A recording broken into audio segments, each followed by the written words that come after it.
कहानी की शुरुआत में नरेटर हमें एक गांव के बारे में बताता है जहां कंट्रीज की वॉर से बहुत बड़ा असर पड़ा था। वहां के लोगों के पास कुछ नहीं बचा था, तो ज्यादातर लोग चोर बन गए थे।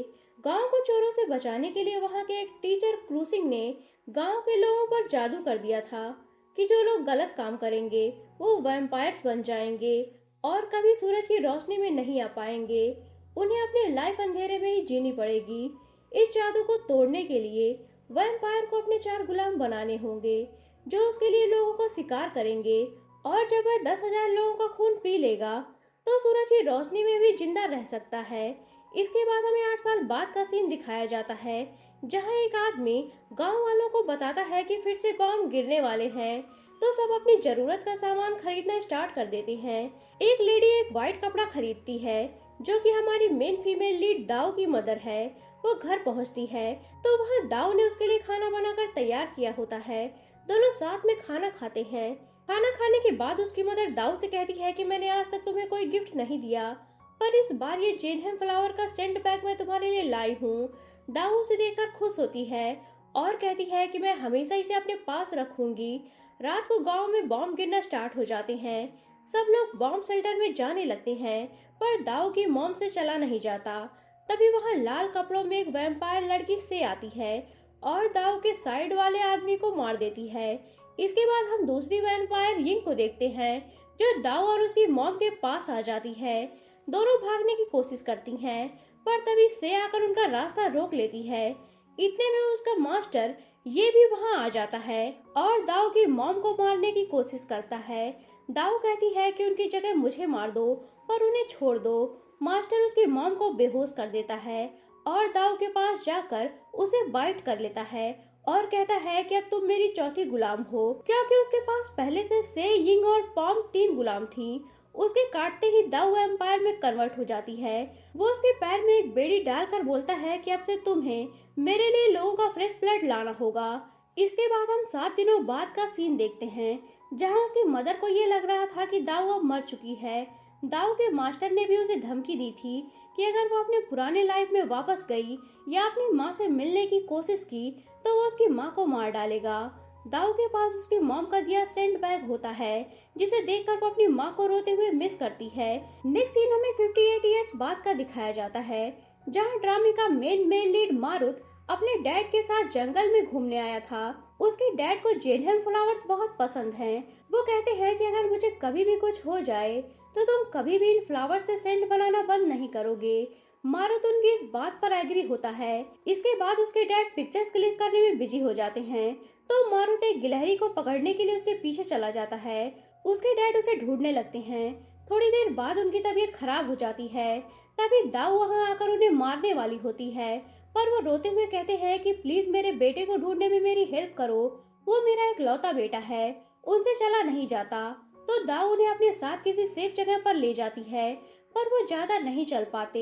तो दाऊ से कहते हैं कि अब मेरा बेटा तुम्हारी जिम्मेदारी है। इधर मारुत भी अपने डैड को ढूंढ रहा था। दाऊ उन्हें बचाने की कोशिश करती है, पर मास्टर आकर उन्हें मार देता है। मारुत जब वहां पहुंचता है तब तक मास्टर वहां से जा चुका था। मारुत अपने डैड की डेड बॉडी को देख लेता है, पर दाऊ आकर उसे हक कर लेती है। पर मारुत जब उसका चेहरा देखने के लिए अपना सर उठाता है तो उस पर एक सफेद कपड़ा आ गिरा था, जिसकी वजह से वो दाऊ का चेहरा नहीं देख पाया था। नेक्स्ट सीन में हम देखते हैं कि मारुत बड़ा हो चुका है। वो अपने डैड की ग्रेव के पास जेनहम फ्लावर्स लेकर आया था। वो उनसे कहता है कि 15 सालों बाद भी मैं उस इंसिडेंट को नहीं भुला पाया हूँ। जैसा आपने कहा था मैं वैसा ही करूँगा। रात को मारुत दाऊ का स्केच बनाकर उसे याद कर रहा था।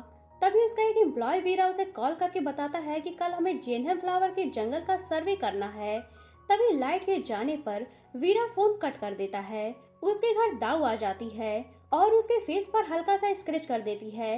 ब्लड की स्मेल से मास्टर वहां आ जाता है और उसे मार देता है। ये देखकर दाऊ काफी ज्यादा गिल्टी फील कर रही थी। इधर मारुत घर पर अपने डैड की मौत को सपने में याद करके डर जाता है।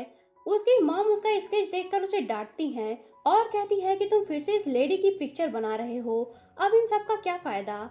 इस पर मारुत कहता है कि फायदा है, अगर हम इस लेडी को ढूंढ लें तो ये बता सकती है कि डैड को किसने मारा। वो कहती है कि मैं तुम्हें बता चुकी हूँ कि उन्हें किसी एनिमल ने मारा है। अब इस टॉपिक को तुम यहीं खत्म करो और रेडी होकर ऑफिस जाओ।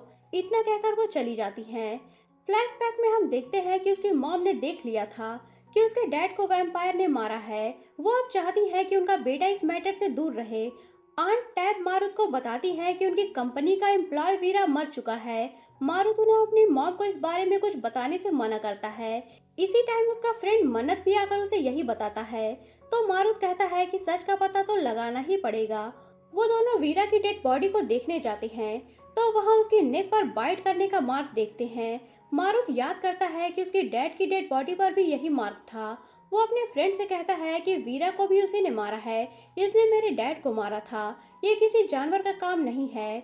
उसका दूसरा फ्रेंड पॉल आकर बताता है कि ये किसी वैम्पायर का काम है। तभी पॉल को एक कॉल आता है जिससे बात करने के बाद वो मारुत को बताता है कि जैसी लड़की तुम बता रहे थे वैसे ही एक लड़की हमें मिली है। वो सभी लड़की को देखने जाते हैं पर वो दाव नहीं होती। मन्नत कहता है कि तुम ये कैसे कंफर्म करोगे कि ये वही है, तुमने तो उसे देखा भी नहीं था।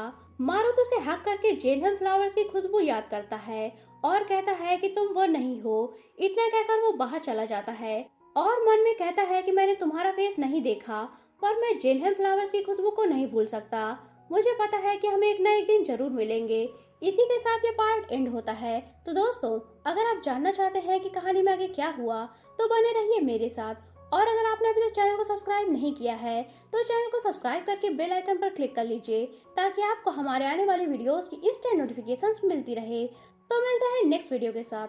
तब तक के लिए take care and good bye.